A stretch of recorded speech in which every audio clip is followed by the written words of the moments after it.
Mark Kermode's Surround Sound by Mark Kermode and Jenny Nelson, read by the author Mark Kermode, including an audio-exclusive Q&A between myself and my co-author Jenny.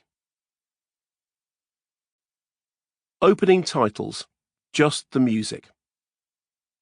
Sometime back in the early 70s, when I was at primary school in Finchley, North London, my mother took me to a cinema in Muswell Hill to see Dougal and the Blue Cat, the feature-length animation based on the popular TV series The Magic Roundabout. The film was an Anglo-French stop-motion production which, like the TV show, had been directed in France by Serge Dano and then later dubbed into English by Eric Thompson, father of Emma, who largely made up his own dialogue. It was a bizarre and occasionally nightmarish adventure about a cat named Buxton who plans to take over the magic garden and eliminate all colours except his own, blue. Part of the action took place in a deserted treacle factory that looked like something out of Robert Wiener's 1920 horror classic The Cabinet of Dr. Caligari, all angular expressionistic shapes and strangely theatrical forced perspectives. Here, Buxton had to prove his worth to the disembodied blue voice, played in fantastically fruity tones by the great Fenella Fielding, by facing his worst nightmares in the Room of Dreams, a hallucinatory collage of screaming faces and whispered threats accompanied by demonic howls of laughter. The film was completely bonkers. I absolutely loved it. A few days later, Mum and I found ourselves in the local Woolworths store, which was selling a Music for Pleasure album of the soundtrack of Dougal and the Blue Cat for 99p. I pleaded with Mum to buy it for me, and eventually she caved in and forked out the necessary pence. Back at home, I was too young to be allowed to operate my dad's treasured gramophone set, but he agreed to let me listen to the record on the massive electrostatic headphones that were his pride and joy. What an experience it was! Almost the entire film was there in long-playing record form, although admittedly it wasn't a very long film, with Eric Thompson's narration leading the proceedings, interspersed with haunting musical numbers composed by Jos Baselli and sung by Thompson himself.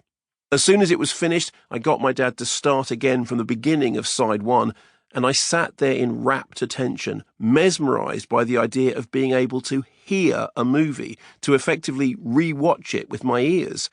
Because in those days, before the arrival of video, the chance of being able to relive a movie at will seemed little short of astonishing. What I didn't realise at the time was that Dougal and the Blue Cat was not a typical soundtrack album, and that generally the music from a film was the only thing you'd get on such a disc. Yes, some soundtracks contain fragments of dialogue, something that would be popularised decades later in the 90s when Quentin Tarantino started to litter CDs of Reservoir Dogs and Pulp Fiction with quotable exchanges that sat in between the jukebox pop hits. But for the most part, soundtrack albums consisted of orchestral scores or pop song compilations, themes from which could be heard in the movie, often playing underneath the action and words. My first inkling that soundtracks weren't literally soundtracks came when my local record store put a copy of the LP of the 1973 film The Sting in their shop window. I was 10 years old when the film came out. I'd been to see the movie, which won the Oscar for Best Picture, at the Classic in Hendon with my sister Annie. We both loved it, and after the viewing, Annie bought a book of sheet music with many of the Scott Joplin piano rags that Marvin Hamlish had arranged and adapted for the movie. Annie was a really good pianist, and within a matter of days she'd learned to play The Entertainer, which was effectively the film's main theme, in pretty convincing fashion. Now she'd moved on to Pineapple Rag, which was also in the movie, although I couldn't for the life of me remember which scene it accompanied or introduced, something I found oddly frustrating. The next time I was in the record shop, I'd pop in there on my way home from school to stare at garish album covers like Supertramp's Indelibly Stamped or Bebop Deluxe's Axe Victim. I saw that soundtrack LP of The Sting hanging in the window and noticed that it had all the tunes from the movie listed on the back cover. I went up to the counter and asked a guy in an obviously much-loved Yes t-shirt to play Pineapple Rag, which he did. Again, this was a different age, when asking to hear a particular track from a record didn't get you thrown out of the store, at least not immediately.